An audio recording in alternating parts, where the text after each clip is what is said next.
நல்லா கவனிங்க, நான் மறுபடியும் சொல்றேன்.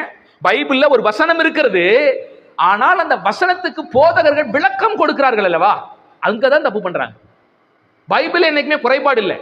இன்னைக்கு பைபிளை ஒரு பெரிய குற்றச்சாட்டு சாட்டுறாங்க. என்ன தெரியுமா? ஒரு பைபிள் ஐயா, ஆனாலும் 4500க்கும் மேற்பட்ட பிரிவுகள் இருக்கிறது. இன்னைக்கு திருச்சபையை பார்த்து பைபிளை பார்த்து ஒரு கூட்டம் குறை பேசுது. என்ன குறை பேசுது தெரியுமா? ஒரு பைபிள் தானே உங்க பைபிள்.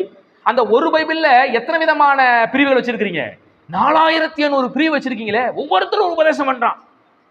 ஒருத்தன் நகை போடக்கூடாதுங்கிறான், ஒருத்தன் போடலாங்கிறான், ஒருத்தன் முழுகு ஞானசானம் தாங்கிறான், ஒருத்தன் தெளிப்பு ஞானசானங்கிறான், இல்ல ஞானசானமே ஒருத்தன் தேவையில்லைங்கிறான், ஒருத்தன் ஆவியின் நிறைவனா இதுதாங்கிறான், இல்ல ஒருத்தன் ஆவியின் நிறைவனா அதுங்கிறான், ஒருத்தன் அந்நிய பாஷனா இப்படிங்கிறான், இல்ல ஒருத்தன் அந்நிய பாஷனா அப்படிங்கிறான். இப்படி ஒரு பைபிளை வச்சுக்கிட்டு ஏகப்பட்ட பைபிள்லாம் குழப்பத்தின் புத்தகம் இல்ல, மனுஷன் குழப்பவாதி. எங்க மிஸ்டேக் நடக்குதுங்க? பைபிள் குழப்பல. பைபிள்ல எல்லாமே தெளிவா இருக்குது. கடவுள் யார் என்று பைபிள்ல எப்படி இருக்குது?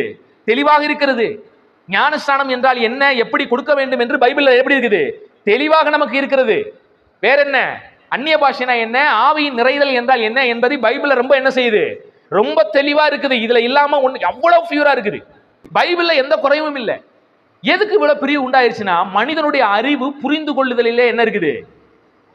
இப்ப நல்லா கவனிங்க. நீங்க ஒரு ஸ்கூலுக்கு போறீங்க, நீங்க இதெல்லாம் படிச்சிருப்பீங்க, ஸ்கூலுக்கு போயிருப்பீங்க. ஒருவேளை நீங்க ஸ்கூலுக்கு போகாம இருந்தாலும் உங்க பிள்ளைகளை ஸ்கூலுக்கு என்ன செஞ்சிருப்பீங்க? அனுப்பிச்சிருப்பீங்க. அதனால ஸ்கூலை பத்தி உங்களுக்கு தெரியும். இப்ப நீங்க ஒரு ஸ்கூலுக்கு போனீங்கன்னா அங்க இருக்கிற புத்தகம் ஒரே புத்தகம் தான். அங்க இருக்கிற புத்தகம், இப்ப உங்க பிள்ளை ஒரு 5ஆம் கிளாஸ் படிக்கிறாங்கன்னு வச்சுங்களேன். 5ஆம் கிளாஸ்ல ஒரு 30 மாணவர்கள் இருக்கிறாங்க. 30 மாணவர்களுக்கு 30 விதமான புத்தகமா கொடுக்குறாங்க? இல்ல, ஒரே புத்தகம் தான். ஆங்கில புத்தகம்னா அந்த 30 மாணவர்களுக்கு ஒரே விதமான பாடம், ஒரே விதமான காரியம் தான் இருக்கும். கணிதம் என்றால் கணிதத்துல இருக்கிற அத்தனை விஷயமும் 30 மாணவர்களுக்கும் ஒரே மாதிரி தான். புத்தகங்களுக்கு மாறுபடவே பாராது. டீச்சரும் ஒரே மாதிரி தான் என்ன செய்வாங்க? 30 மாணவர்களுக்கும் போர்டுல எழுதி ஒவ்வொன்றையும் பயிற்சி கொடுப்பார்கள், வீட்டு பாடம் கொடுப்பாங்க, பிராக்டிஸ் கொடுப்பாங்க. எல்லாமே ஒரே மாதிரி தான் நடக்குது.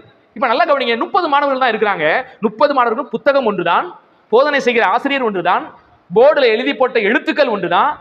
30 பேருக்கு வீட்டு பாடம் கொடுத்தது ஒரே மாதிரி தான், எழுத்த பயிற்சி கொடுத்தது ஒரே மாதிரி தான், கொடுத்த எல்லா விஷயமும் ஒரே மாதிரி கொடுத்திருக்கிறாங்க. இப்ப 30 மாணவர்களும் எக்ஸாம் வரும்போது எல்லாம் ஒரே மாதிரி மார்க் எடுக்கிறானா?